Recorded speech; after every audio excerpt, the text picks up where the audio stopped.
Dicen que el fuego ilumina los caminos, pero en algunos lugares también ilumina la memoria.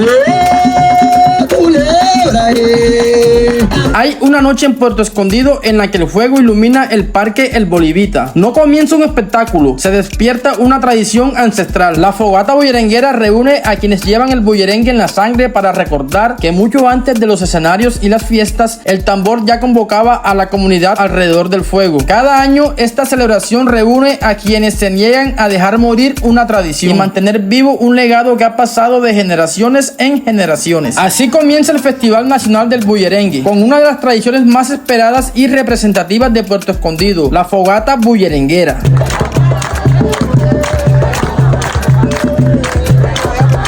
Bueno, y aquí estamos esperando la fogata bullerenguera.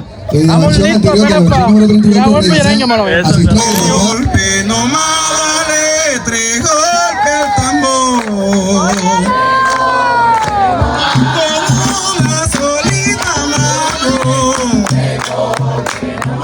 Ole, mana. Ole, mana.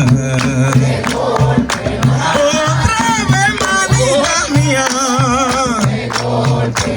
Yo a ti te vengo a cantar.